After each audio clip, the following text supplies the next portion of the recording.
What am I doing? I'm taking a break. It's hot. That's what I'm doing. It's like 90 million degrees out here. It must be summer. Summer. It's coming. Summer is coming, and it's too hot to fish. No, it's never too hot to fish. The fish don't even want to fish. They're like, it's too hot for me to fish. Well, most of the fish don't want to fish. There's one fish that doesn't mind the heat because he's from Florida. The Florida Pompano.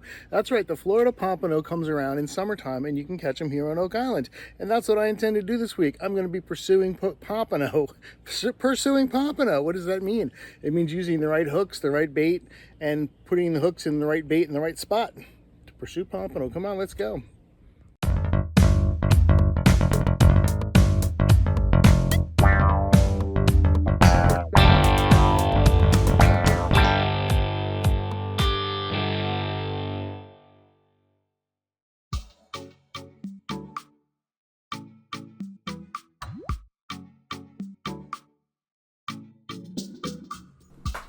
All right, my Oak Island fishing friends, I wanted to tell you about my summer gig. I am a boat captain on Tour H2O. We do water tours out of Holden Beach, out of Southport, and some of the captains even do them out of Ocean Isle. So if you're interested in getting out there and seeing Oak Island and Southport or Holden Beach or any of these places from a different perspective, from on the water instead of from on the land, you might want to book a tour. Hey, request Captain Ian Sands and we'll take you out there. Look, we'll take you out to Bald Head Island if you want. You can see the harbor, you can see Old Baldy. I drive past Battery Island where the bird sanctuary is and you can see all the pelicans out there. I mean, I'll even stop at the point and drop you off on a sandbar if you want. You can go clamming or just dip your feet in the water.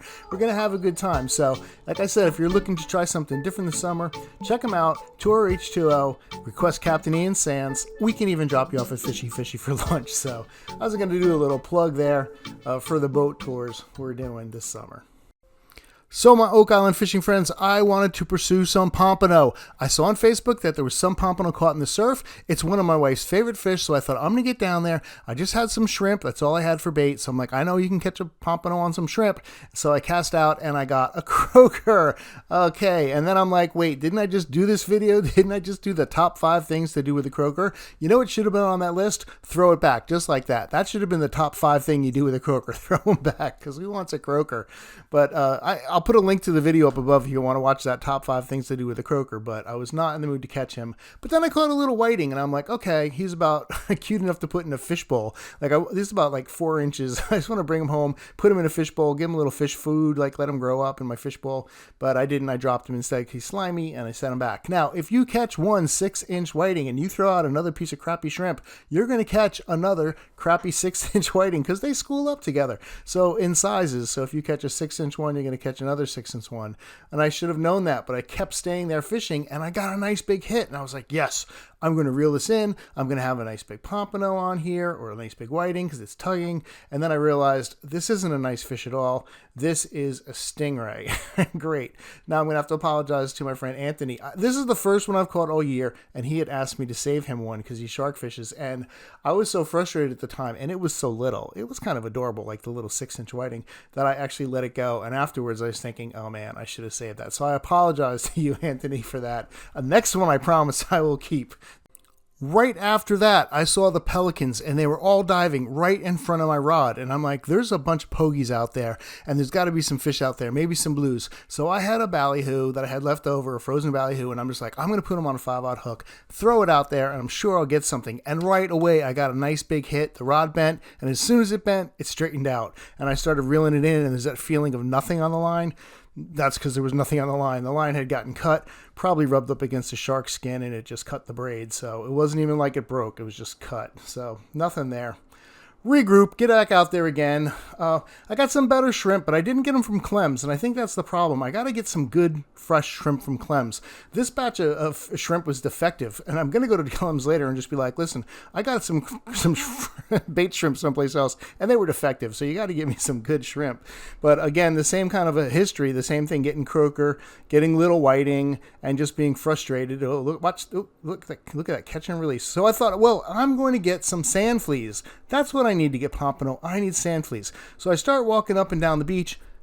I can't find a sand flea anywhere. I don't see any sand flea colonies, and I just saw some place that even looked like maybe there was some, and just filled it up and cleaned it out, and there was nothing in there. What was making the bumps was just shells and tiny. Okay, there were some sand fleas, but I mean tiny little. This is the video should be called "The Tiniest Fish on Oak Island: How to Catch the Tiniest Fish," including the tiniest bait.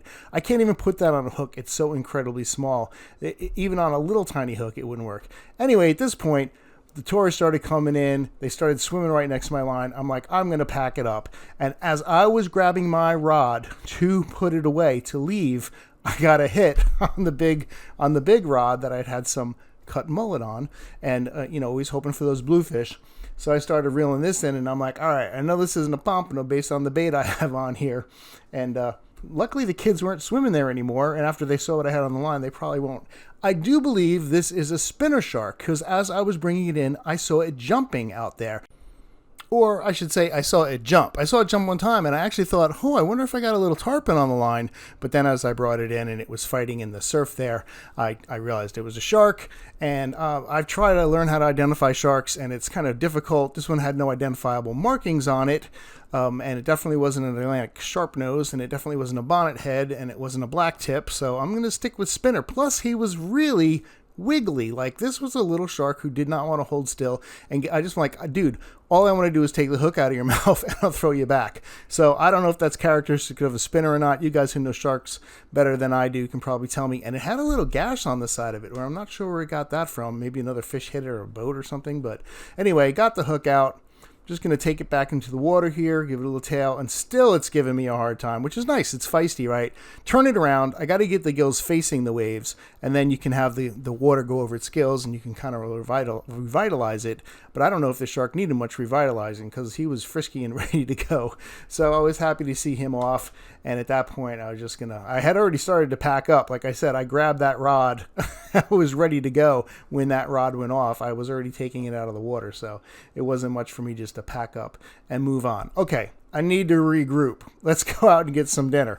Paul's is a new restaurant on the island, and it's kind of cool because it's like in the bay of a garage. Like, it's not inside at all. It's totally open. Look at this door. It's like a big garage, and I just sat at the bar, met up with my wife and Sylvie, and just started looking over the menu, and it had some eclectic things. Like, for example, it had baby octopus, and it had steak frites, whatever they are, and it had hot dogs. So I was like, okay, I'll get the hot dogs, and I'll get the baby octopus. Like, you think that's kind of a weird thing. Like, yes, I'd like a filet mignon and some fried pickles, please.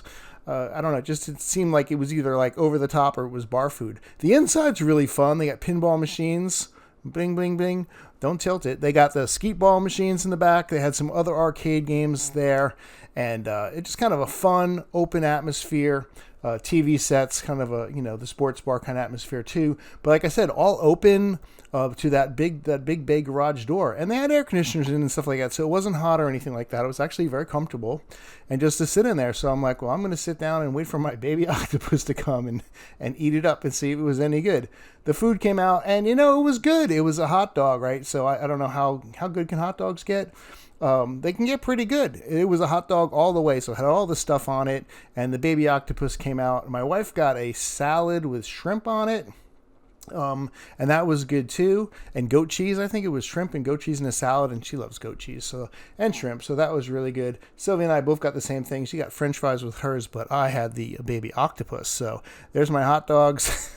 I'd recommend it. Go out there. It's a fun place, a fun atmosphere. If you're looking just to kind of relax and have a fun kind of party atmosphere type of thing, and some casual food, but still pretty. This rig, and a quick tip as well, when you're using circle hooks. So basically, I'm watching from the hook side into the. I'm watching a video on how to make a double drop loop with a twist to it, which is kind of nice. But here's the trick I'm going to do. I'll show you my little trick.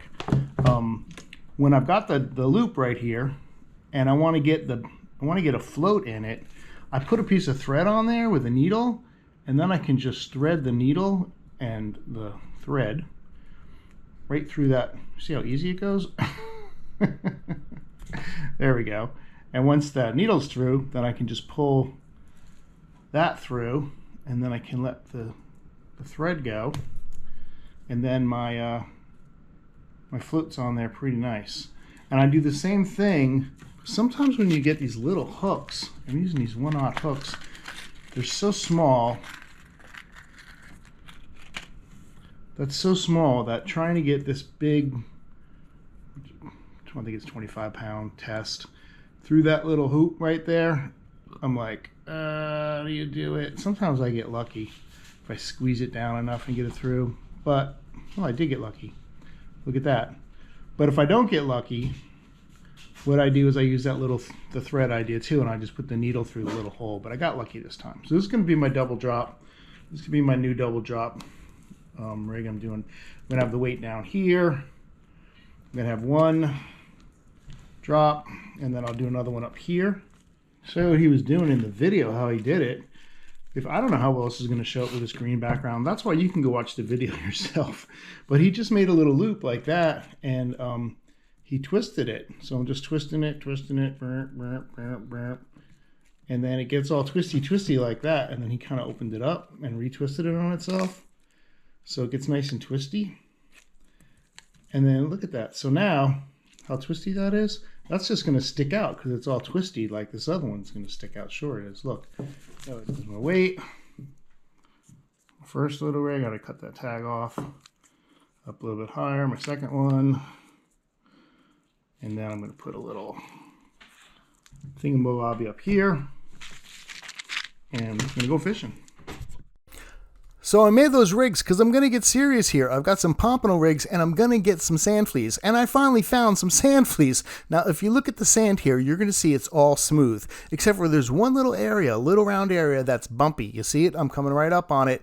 There it is right there. It's all bumpy, and when the water washes out, it kind of almost looks like it's moving for a minute. And that's all the little sand fleas with their little heads up, filtering the water, trying to get some nutrients to eat, I guess. So if you see one of these areas that's bumpy in kind of a circle like that, and you kind of walk up to it pretty quick with a little sand flea trap, you can get some. You just scoop up the sand. Now, the way the trap works is there's holes in that can, but the holes are big enough to let the sand out, but they're not big enough to let the sand fleas out and basically any shells that come along with it. So if you dig right there where a colony is, you're gonna pick up some sand fleas, put it in the water, rinse it a little bit. All the sand rinses out of the little holes, and everything else stays in the bottom. So when I pick this up, you're going to see, ta-da, sand fleas. Now we can go pompano fishing. Let me tell you what I think pompano like about sand fleas. I don't think they necessarily like sand fleas. I think they like sand flea eggs. So if you pick up a sand flea, there is a little flappy thing underneath it. And if you pull back that flappy thing, here I'm pulling back the flappy thing, you see the orange? That's the eggs. That's the orange eggs. And that's what the fish is going to eat. So I will do two things. Now, this is a new trick I just learned. I've got myself a little pair of scissors here, and I'm going to cut the butt off the sand flea. I'm just going to take a little bit, snip it right there, and then you can see there's all that orange, and the smell is going to come out of the back of that sand flea. All that scent's going to be in the water. Then I take the hook, and I put it in the top of the sand flea. That's the top of the sand flea, and I push it down. And you see the little flappy thing? I make the point come out where the flappy thing is because the eggs are underneath it. So the fish is going to hit that flappy thing. He's going to get that hook in his mouth, and we're going to catch a nice pompano. At least that's the goal here. So we got my pompano rig. I got my sand flea with his butt cut off. I cast it out, and bam, right away, a nice big hit. And I'm like, this is a worthy fish. And it was. And it was a whiting, not a pompano, but whiting like sand fleas too, so that's fine. I like whiting as well as I like pompano. And this was a good one. I'm like, I'm going to measure him. So I get out the measuring stick, and yeah, I've got a good foot-long whiting here. Definitely a keeper, but I wasn't in the mood to keep whiting, so I'm going to use my catch and release technique here. That's how I always let them go because they're slippery. Send out another couple of sand fleas, got a hit right away. I didn't catch anything else but these two fish in an hour period, but when I got this hit, I knew I had a nice fish on it, and I could feel it was tugging and tugging and tugging, because pompano is strong. And when it came up, I was like, yes, I got it. I did it. I pursued my pompano. I accomplished the goal. And not a bad one. This was actually 12 inches to the fork, but I actually caught him underneath his chin there. The top one was in the top of the lip, but that was underneath his chin. And that's really what I got him in on. So I got real lucky there that I kind of snagged him in the bottom. But I didn't care. Pompano in the bucket's a pompano in the bucket. So I'm going home and making some fish tacos. Yes.